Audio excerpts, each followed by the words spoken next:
Professor, nós agradecemos muito o seu aceite para estar aqui, para dialogar conosco, e fique à vontade. Olá, boa tarde. Obrigado, Iris. Obrigado a todas, a todos, pelo convite. Quero agradecer a Deise, a Sandra, né, a própria Iris, a todo mundo. Quero agradecer mesmo, né, e agradecer e parabenizar. Eu vi aqui o relato das atividades, das ações, né, do compromisso da UNEB, então eu parabenizo toda a UNEB, parabenizo o CEAPIP, o pessoal aqui da TV UNEB, todos envolvidos nessa live. Bom, é difícil tratar de um tema tão complexo como a fabulação sobre o outro, né? A construção dos invisíveis entre nós, né? Porque existem, vamos dizer, várias camadas possíveis de possibilidades de abordagem, né? Mas vamos lá trazer uma delas, né? Veja, quem já não escutou ou já disse precisamos compreender o outro, né? É preciso se colocar no lugar do outro. Mas quem é esse outro, né? Ele é uma concretude que está diante de nós, ou é apenas uma abstração que povoa aí nossa realidade? Esse outro é um sujeito de corpo e alma que se expressa, que se manifesta como um eu mesmo, ou é tudo aquilo radicalmente diferente fora do eu, de nós, de mim, né? Veja bem, se eu percebo o outro como algo fora do eu e do nós, então o inverso também é verdadeiro. Nós somos os outros, nós somos o outro para aqueles que nos veem e que nos imaginam, não é isso? O polonês Kapuscinski diz que todos os habitantes do planeta são os outros do outro, diante do outro. Há um filósofo brasileiro, o Franklin Leopoldo e Silva, que estudou bastante o filósofo Heráclito, e diz uma coisa muito interessante. Ele diz que tudo que é se torna um outro. Eu gosto muito de Miyakoto, escritor moçambicano, porque ele arremata muito bem essa nossa início de conversa. Miyakoto diz o seguinte, que é preciso ser o outro para ser eu mesmo. Eu vou repetir, Miyakoto. Preciso ser o outro para ser eu mesmo. Veja que como é interessante essa discussão sobre o outro, né? Eu proponho aqui pensar o outro como uma criação, vamos dizer, narrativa, uma fabulação narrativa. Sendo assim, fabulação narrativa, criação narrativa, nós podemos manipular, e geralmente fazemos isso, porque nós imaginamos esse outro quase sempre fora de nós, apartado do eu, apartado de nós. E geralmente numa relação hierárquica, em que o outro é um ser menor, que encarna nele a diferença do eu, do nós, compreende? Veja, eu estou falando, então, de uma tensão ética, política e identitária. Na medida em que eu posso despejar sobre o outro tudo aquilo que eu não quero que seja visto em mim.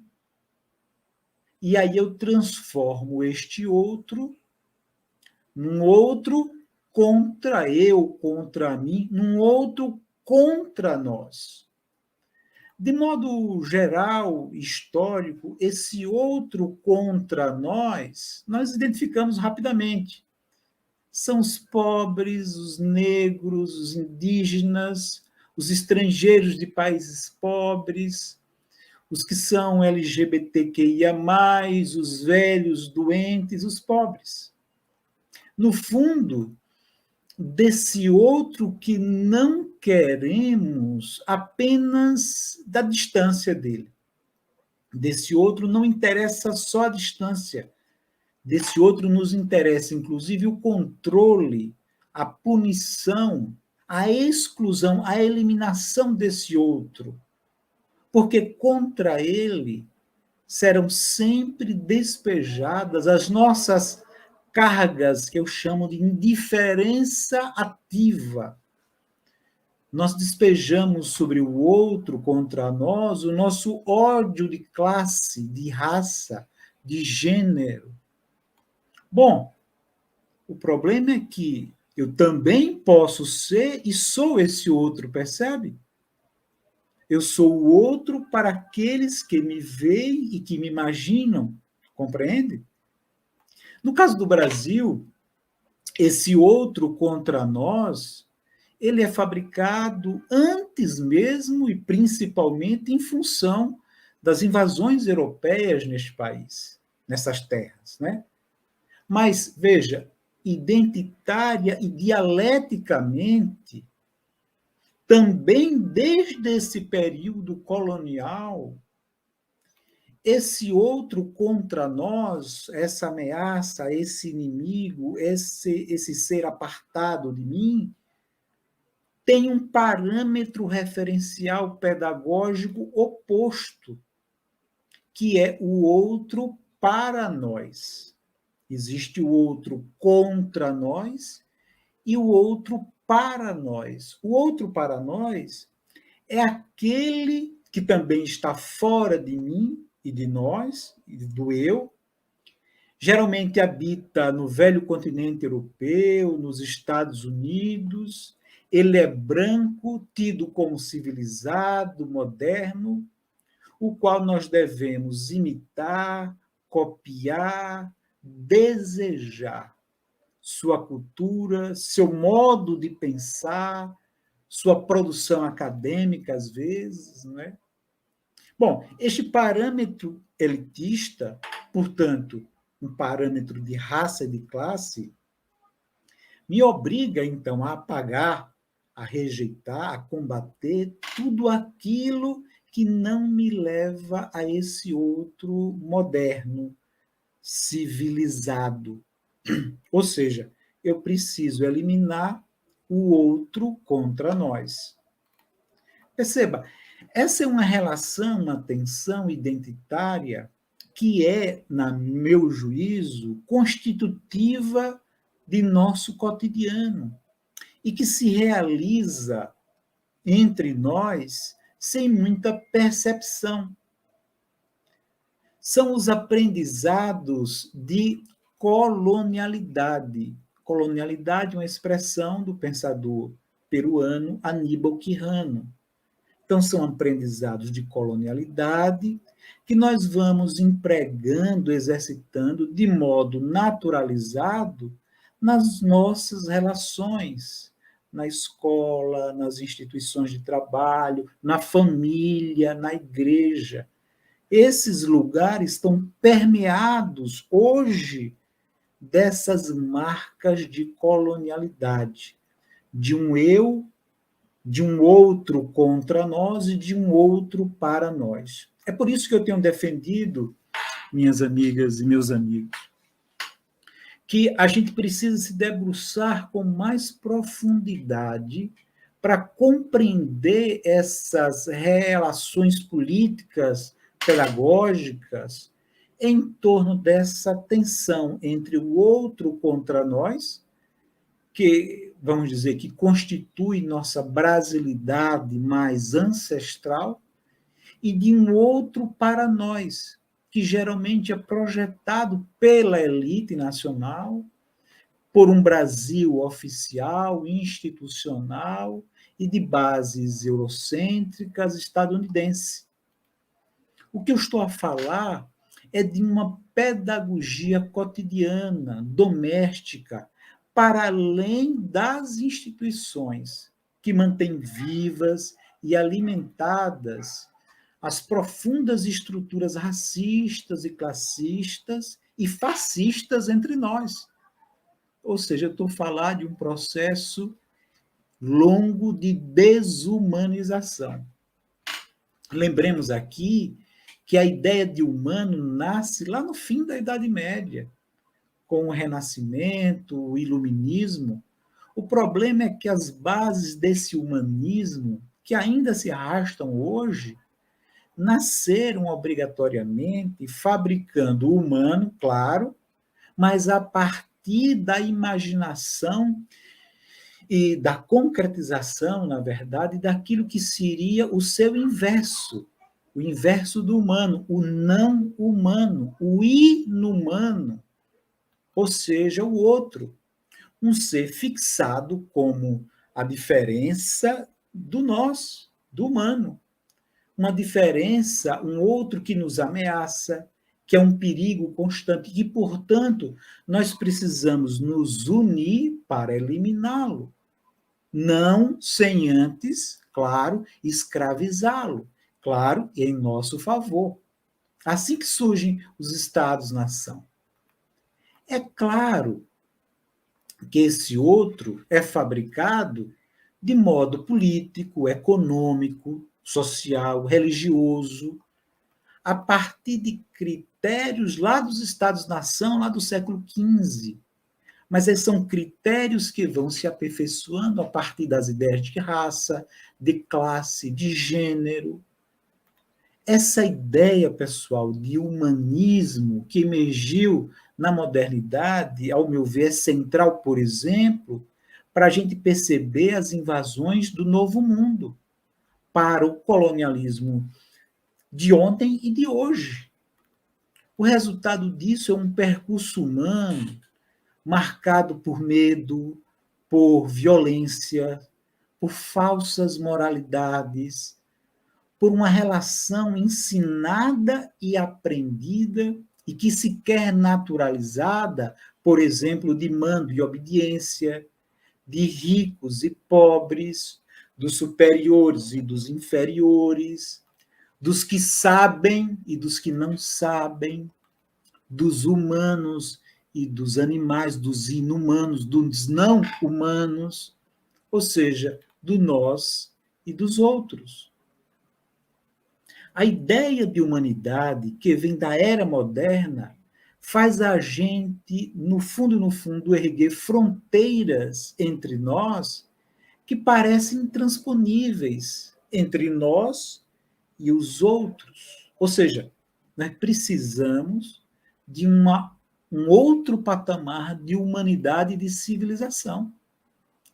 As invasões europeias em África, na América do Sul, no século XV e XVI, todos nós sabemos foram projetos mercantis, com sustentação ideológica religiosa, um percurso profundamente violento de uso, de abuso, de criação e de apagamento do outro, dos povos originários, dos negros arrancados em África e escravizados aqui.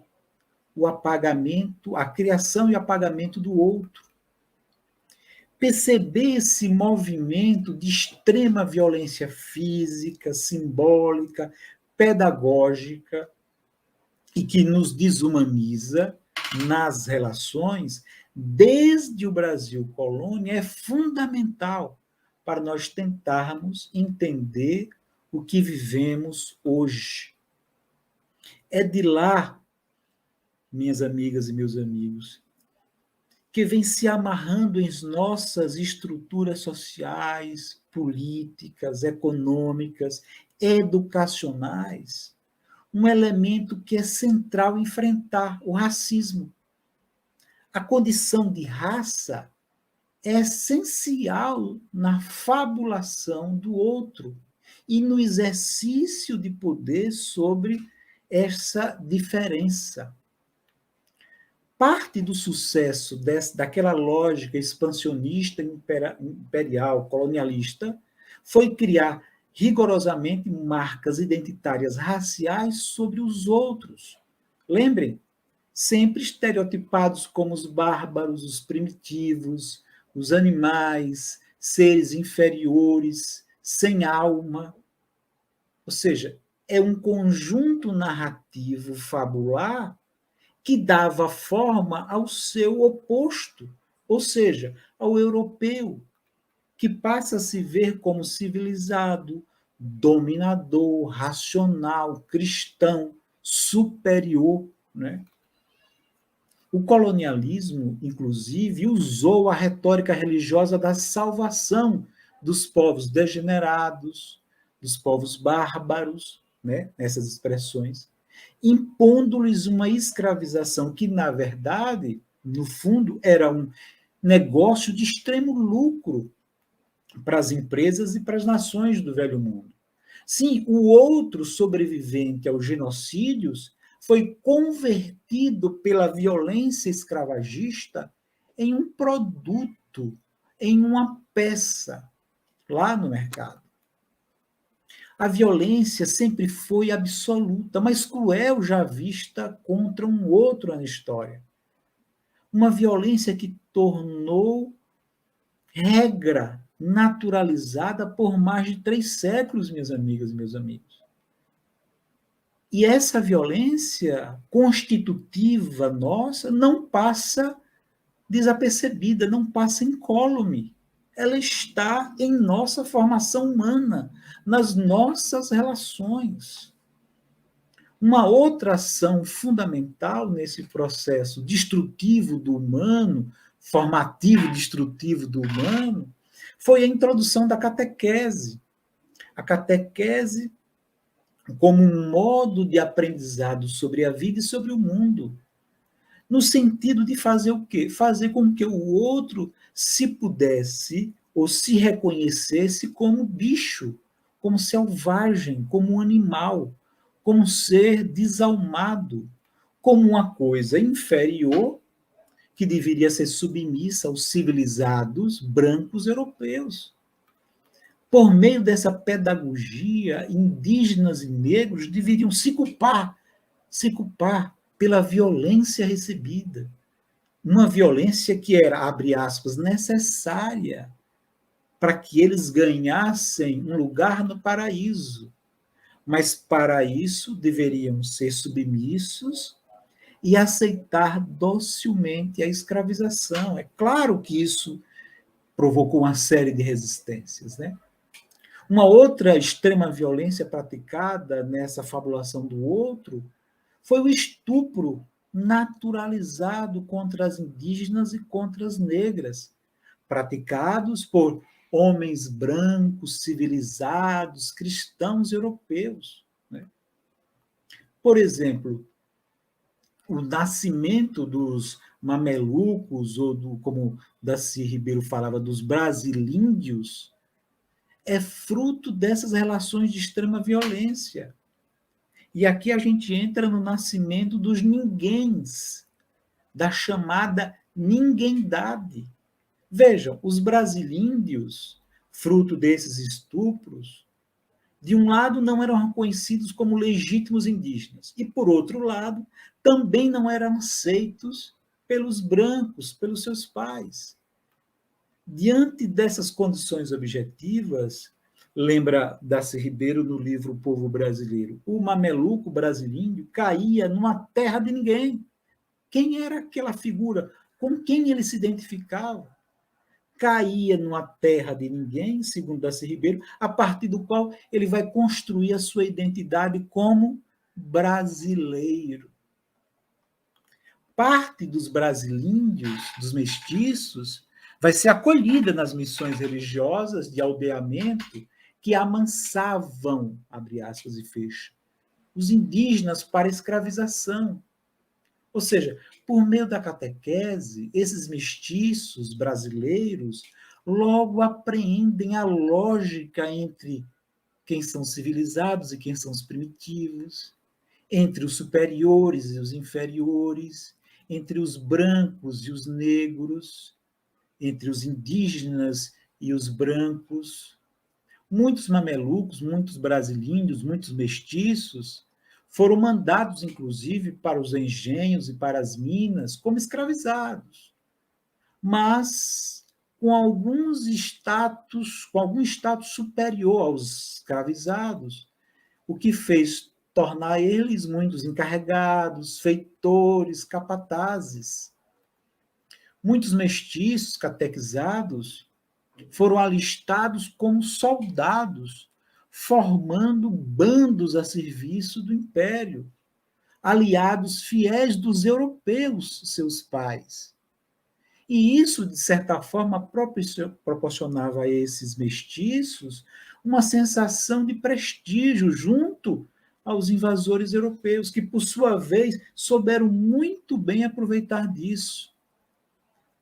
Ora, de um lado, os europeus invasores, conquistadores, afastavam os mestiços de suas mães e de seus parentes indígenas e africanos, e de outro, buscavam estabelecer um forte controle sobre essa massa de ninguém que crescia no Brasil.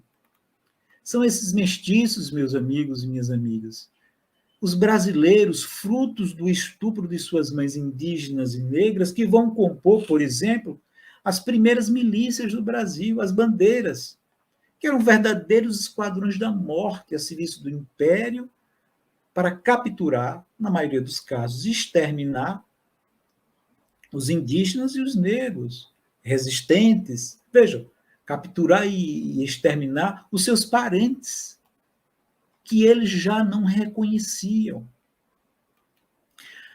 Assim como os povos indígenas, negras e negros, também foram alvo da mais abjeta desconfiguração humana. Eram tratados como coisas para satisfazer os desejos dos senhores, eram braços e pernas para produzir riquezas para uma elite civilizada, que em finais do período colonial, isso é importante, não era somente europeia mais, mas brasileira, uma elite nascida nessas terras, que se educava e que agia de modo violentíssimo e eurocêntrico.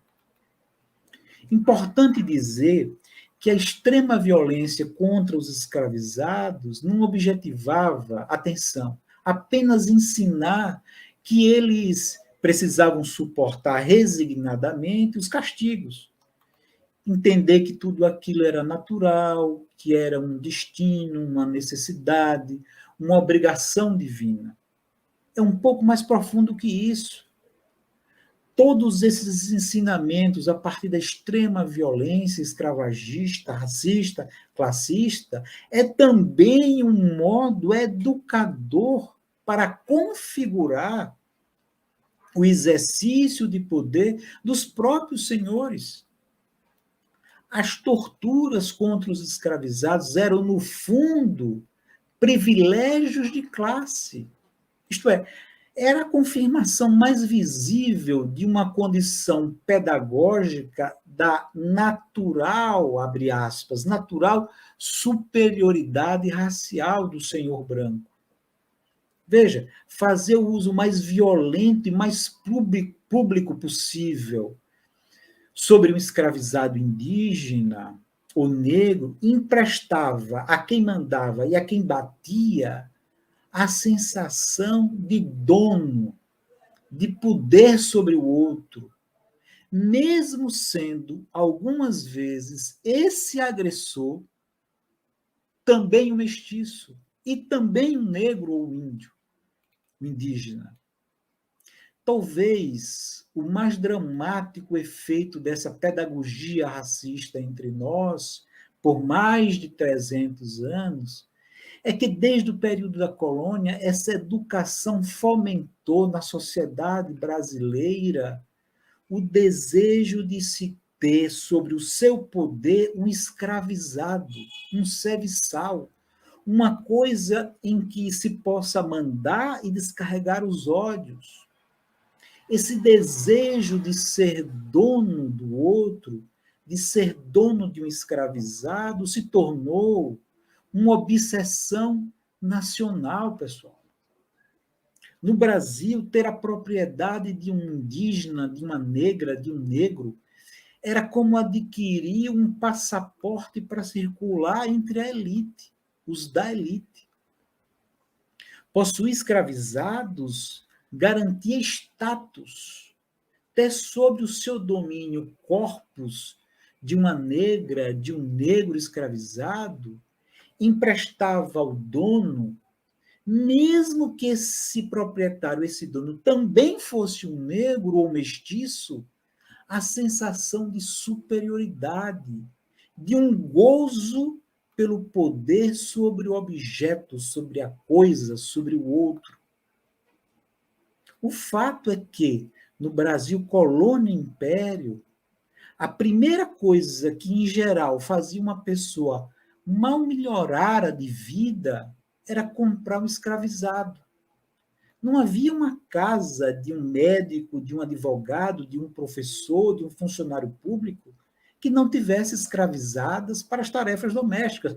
Por exemplo, esse processo de posse, de exercício de poder sobre o outro, da relação de mando e obediência, atravessou a colônia, atravessou o império, atravessou a república. Minhas amigas e meus amigos, queria agora chamar a atenção, inclusive, de um fato curioso, de um aspecto curioso. Veja, nós sabemos que para se configurar uma nação, há necessidade de se definir fronteiras, não é? De estabelecer o povo, os nacionais. Isso impõe definir quem são os outros, né? Aqueles que não pertencem ao nosso conjunto nacional. Na formação dos Estados-nação, esse outro estava fora das fronteiras. Ele é um outro externo, sempre tratado como inimigos que nos ameaçam e contra ele nós devemos unir, ou seja, o outro gera unidade. E no caso do Brasil, em que países estavam esses inimigos da nação contra quem nós deveríamos nos unir? O fato é que não havia outras nações nem outros povos externos contra quem nós, os brasileiros, devíamos nos proteger, porque eles não nos ameaçavam, né? Não tinha esse povo externo, né?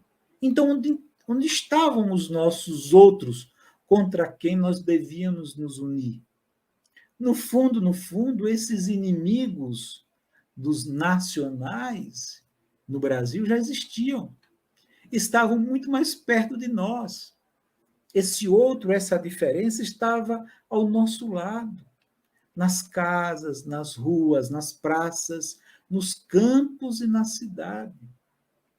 O outro contra nós não era uma ameaça externa, mas um ser interno que está aqui dentro. Algo contra quem sempre houve uma luta odienta, incessante, para derrotá-los, excluí-lo, exterminá-lo, escravizá-lo. Sim, esse outro contra nós é o próprio povo brasileiro, mais marcadamente os indígenas, os negros, os mestiços pobres. Era a diferença indesejada e inimiga desse sonho identitário de uma elite nacional imitativa da Europa e dos Estados Unidos. Todas as lutas, os massacres, os genocídios, toda a violência e barbárie empregadas pela elite desde o Brasil colônia, sempre buscou fabular uma unidade nacional, mas a partir do combate a esse outro contra nós, que já existia internamente na própria nação. Não há dúvida que parte da nossa tragédia humana, localizada, vamos dizer, no nascimento do Brasil, é que o outro contra nós, o inimigo identitário que nos une permanentemente, está entre nós. São negros indígenas, livres escravizados, mestiços pobres de todos os troncos ancestrais. O fato é que, entre o final do século XIX e o começo do XX, o que a elite brasileira via e tinha profundo horror era um Brasil que emergia como uma nação formada por uma enorme quantidade de negros, de mestiços e ainda alguns indígenas. Para essa elite, o quadro identitário que estava se configurando se distanciava daquele outro para nós, das referências dos seus desejos, dos europeus e dos estadunidenses. Ocorre que esses mandatários do Brasil-nação, mesmo com a bajulação e imitação dos modos europeus, não tinham o reconhecimento como pertencentes a esse clube dos brancos e civilizados.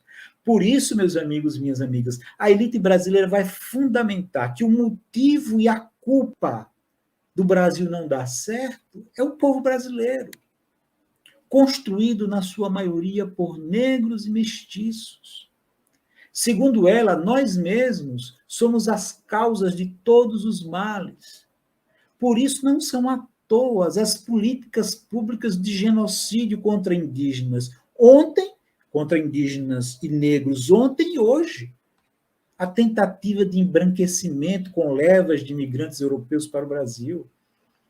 O projeto identitário da elite brasileira não era apenas que o mestiço embranquecesse, limpando, abre aspas, a sujeira das marcas que carregava dos indígenas e dos negros, mas que os mestiços fossem fortemente e pudessem fortemente rejeitar qualquer vínculo, apagar qualquer vínculo de seus antepassados com negros e indígenas. Desde sempre, na visão dos mandatários da nação brasileira, a escória de cor sujava o ideal do Brasil, tornando-se, vamos dizer, um entrave para o reconhecimento da própria elite nacional no chamado mundo civilizado. É fundamental perceber que o Brasil passa, então, de colônia para uma nação independente, de monarquia para república, sem que, como diz Marilena Chaui, sem que a ordem fazendeira instituída neste país fosse afetada. Na prática, a república foi a solução encontrada pela elite para manter o controle das relações de mando e obediência sobre os negros livres e sobre os mestiços pobres que enchiam as cidades.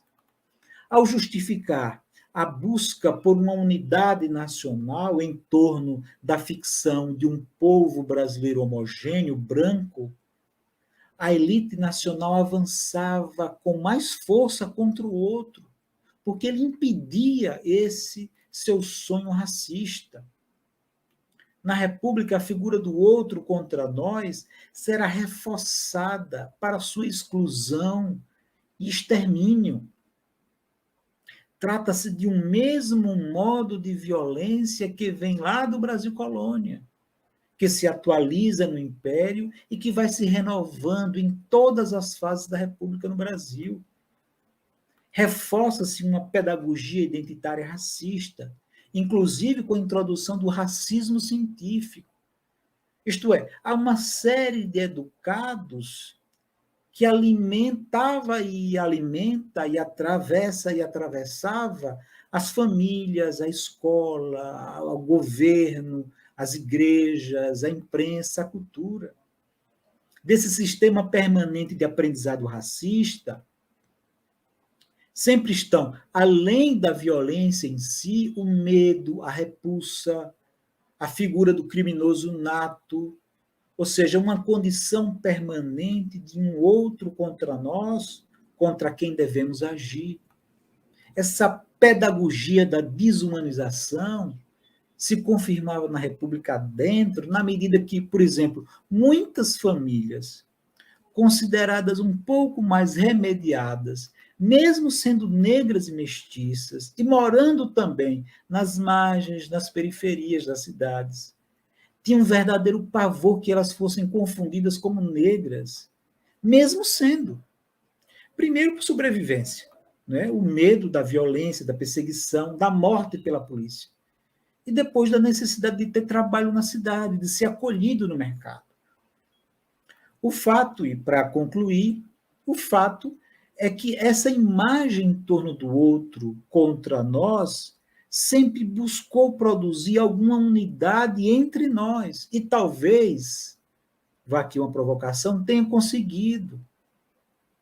Basta ver a nossa indiferença, uma indiferença quase que coletiva, quando não há comemoração, diante do permanente extermínio dos povos indígenas e de negros, da juventude negra.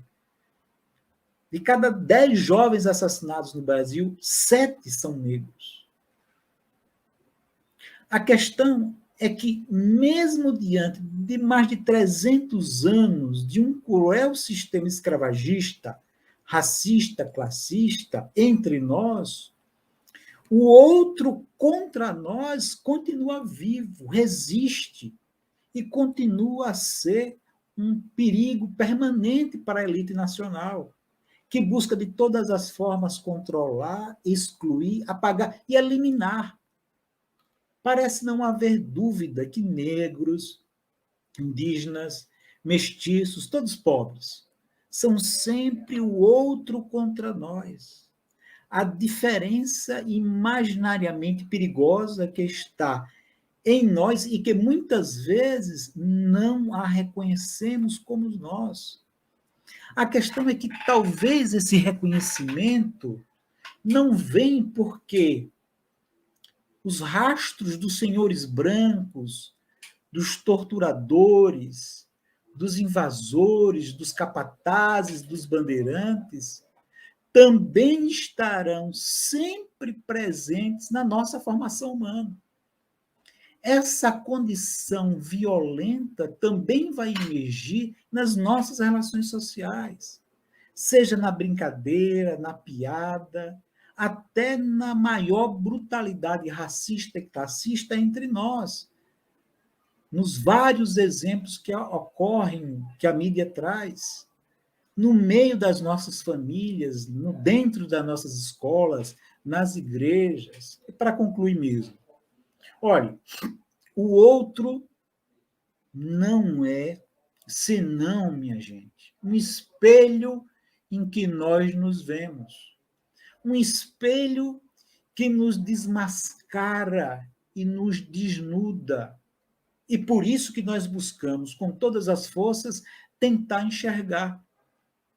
Ou seja, os outros são um espelho em que nós refletimos, em que nós nos refletimos nele e que nos fazem, de algum modo, conscientes de quem somos nós.